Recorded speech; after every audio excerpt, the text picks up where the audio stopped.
मेरी एक कविता सुख और दुख मनुष्य के दो मानस पुत्र। फिलहाल सुख के लम्हे मेरे पास, फिलहाल सुख के लम्हे मेरे पास नहीं। क्या लगता है आप सबको, क्या मैं सुख पाने के काबिल या हकदार नहीं? मुझे लगता है कि मुझे मेरे दुखों के साथ थोड़ा और वक्त बिताना है, उसके साथ रहकर थोड़ा और मजबूत अपना आत्मबल बनाना है। दुख मुझे अभी भी पढ़ा रहा है, बहुत कुछ हर रोज सिखा रहा है। किताबों का ज्ञान मौखिक और लिखित, दुख का अनुभव दे ज्ञान वास्तविक। अधजल गगरी है मेरे ज्ञान की, भरी नहीं तो किसी के क्या काम की। जैसे नदियां यहाँ वहाँ भटकती हैं, मिट्टी के कण कण को छूकर सागर का पता पूछती हैं। कभी मुड़ती तो कभी सीधी राह, मंजिल तक पहुंचने से पहले अपनी कितनी चाल बदलती है। कभी समतल तो कभी पहाड़ी, न जाने कितने तरह के इलाकों से गुजरती है। धीरे धीरे ही सही, मगर सागर से मिलने को सतत प्रयासरत तो रहती हैं। जैसे प्रचंड दबाव सह सहकर हीरा प्रखर निखरता है, जैसे हथौड़े की मार सह सहकर लोहा सुंदर आकार पकड़ता है, वैसे ही दुख के पल को भोगे बिना सुख को सही ढंग से हम महसूस न कर पाएंगे। जितना हम दुख को अपने दिल की गहराई तक ले जाएंगे, उतना ही सुख का आनंद ले पाएंगे। थैंक यू सो मच, आप सब ने अपना कीमती वक्त देकर मेरी कविता को सुना और मुझे उम्मीद है मेरी कविता आप सभी को बहुत अच्छी लगी होगी। और अगर अच्छी लगी हो तो मेरे वीडियो के ठीक नीचे एक रेड कलर का सब्सक्राइब बटन है, उसे दबा दीजिए ताकि मेरा हर नया वीडियो आप तक आसानी से पहुंच सके और मैं आप सबके दिलों तक भी आसानी से पहुंच सकूं। तो आज की मेरी कविता का शीर्षक है सुख और दुख मनुष्य के दो मानस। देखिए, सुख और दुख का अपना खुद का कोई अस्तित्व नहीं। सुख और दुख को जो है कि ताकत मिलती है, जोर मिलता है, वो हम इंसानों की वजह से। इंसानों की जो है ना एक मानसिक अनुभूति जिसे कहते हैं, वही है सुख और दुख। अगर आपको अच्छा लग रहा है, आप खुश हो, तो आप कहते हो कि मैं सुखी हूँ, और अगर आप रो रहे हो, आप तकलीफ में हो, तो आप कहते हो मैं दुखी हूँ। तो ये हंसना रोना जो है कि कहाँ की उपज है, हमारा दिमाग की ही ये उपज है। तो ये हमारे मानसिक पुत्र हैं सुख और दुख, इनका अपना तो कोई अस्तित्व है ही नहीं। हमने नाम दे रखा है अपने अनुभव का कि अच्छा अनुभव हुआ तो हमने उसे सुख कह दिया, बुरा अनुभव हुआ तो हमने उसे दुख कह दिया। लेकिन देखिए, जो ये सुख और दुख की परिस्थिति है, चलिए मान लीजिए मैं फिलहाल दुख में हूँ, तो मैं अगर दुख में हूँ तो हो सकता है कि सेम सिचुएशन में मुझे देखकर कोई खुश हो रहा हो, कोई मुझे दुख में देखकर खुश हो रहा हो। तो परिस्थिति तो एक ही चल रही है, लेकिन वो किसी के लिए दुख का कारण बन रही है और कोई उसी परिस्थिति में मुझे देखकर खुश हो रहा है। तो ऐसे ही है कि मतलब मैं अगर सुखी हूँ तो हो सकता है कि कोई इंसान ऐसा भी हो कि मुझे देखकर उसको दुख हो रहा हो कि ये सुखी क्यों है। तो परिस्थिति देखिए चल ही रही है, लेकिन जो भाव है बदल रहे हैं। मेरे लिए सुख का भाव दे रहे हैं तो किसी के लिए दुख का दे रहे हैं। चलिए, जीवन जीना है क्या, जो भी पल आपकी लाइफ में आ रहे हैं आप सही डिसीजन लीजिए, अच्छा कर्मा करिए और लाइफ को जीते जाइए। इतनी सिंपल सी एक लाइफ है कि जो भी मोमेंट आ रहा है उसे जीते जाना है हमें, लेकिन हमने उसे सुख और दुख का नाम दे दिया। हम सिर्फ सुख के पल जीना चाहते हैं, दुख के पल तो कोई भी नहीं जीना चाहता है। जिसके पास भी दुख के पल आते हैं ना, वो सबसे पहला क्वेश्चन उसके मन में ये आता है कि ये मेरे साथ ही क्यों हुआ।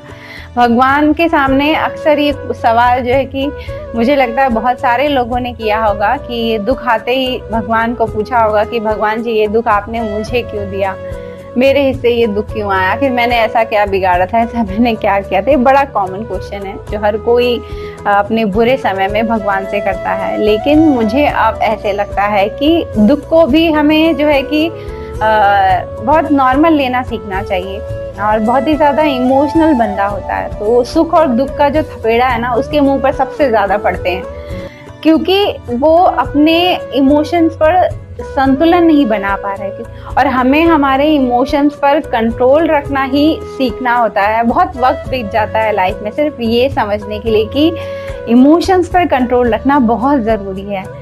कोई भी देखिए खुशी का सेलिब्रेशन बहुत जम कर रहा हो ना, तो आप ये देखकर जान जाइए उस इंसान के बारे में कि जब इसके सर पर दुख आएगा तो ये बहुत बुरी तरह से रोने वाला है। अगर सुख को कोई हल्के में ले रहा है तो ये आप उसे देख कर कह सकते हो कि दुख का पल भी वो बहुत लाइटली बिता ले जाएगा, बहुत हल्के में ले लेगा, उसे इतनी तकलीफ नहीं सहनी पड़ेगी। अगर आपने इमोशंस को अपने कंट्रोल करना सीख लिया है तो देखिए, हम इंसानों की 3 सबसे बड़ी ज़रूरत होती है कि हमें खुशी मिल जाए, हमें प्रेम मिल जाए, हमें ज्ञान मिल जाए। और ये मज़े की बात तो ये है कि ये तीनों का ही आपस में बड़ा कनेक्शन है।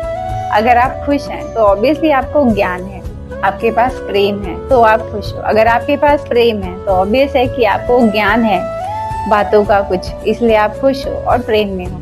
तो ये तीनों का एक ट्रायंगल है। आपके को ज्ञान मिल गया तो आप अपने आप प्रेम को समझ जाओगे, खुशी को समझ जाओगे। तो ज्ञान, प्रेम और खुशी, इन तीनों का आपस में बड़ा संबंध है और ये तीनों हम इंसानों की सबसे बड़ी जरूरत है। तो इसमें से किसी भी एक को आप पा लेते हो ना तो आप लाइफ जीना सीख जाओगे। जैसे कि अगर आपको खुशी को समझ लिया आपने तो ऑब्वियसली ज्ञान तो अपने आप आपके पास आ जाएगा, प्रेम भी आप लोगों से करने लगोगे। तो कोशिश करिए कि इन तीनों में से किसी एक पहलू को आप बहुत अच्छी तरह से समझ पाओ। चाहे ज्ञान को पकड़ लीजिए, चाहे खुशी को पकड़ लीजिए, चाहे प्रेम को पकड़ लीजिए।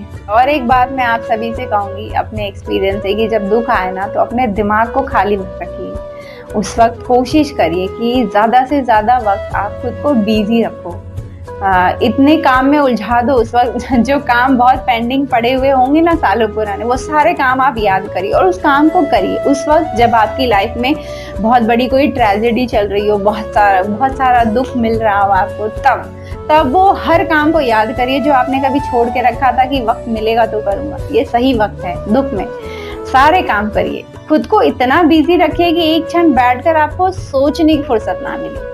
अगर आप सोचोगे नहीं तो दुख आएगा और चला जाएगा, नहीं पता चलेगा आपको और दुख के पल बहुत आसानी से बीत जाएंगे। हम आज की डेट में सबसे बड़ी गलती यही करते हैं दुख में कि खाली बैठ जाते हैं और उसी दुख को सोचना शुरू करते हैं 24 घंटे। फिर वो दुख का अस्तित्व जो है पहले छोटा होता है, जितना सोचते जाता है इंसान वो दुख और बड़ा बड़ा बड़ा होता जाता है। तो ये हमारी जो है कि दिमाग की ही सारी बीमारी, उसको बड़ा मत करिए। बड़ा करने का इसको वक्त ही मत दीजिए। एंगेज हो जाइए, किसी न किसी काम में खुद को लगा दीजिए कि सोचना ही नहीं मुझे उस दुख के बारे में, जो हो रहा है होने दीजिए। तकलीफ है, सही है, रोइए गाइए, लेकिन काम में लगे रहिए। करके देखिए। जब दुख आया ना तब मैंने सोचा कि क्या करना है, इस दुख को हटाना तो होगा, मिटाना तो होगा, और उसका उपाय क्या है, रास्ता क्या है। तो बहुत कुछ हर डायरेक्शन में सोचा है। वही सब बातें मैं आप सभी से कहती हूँ।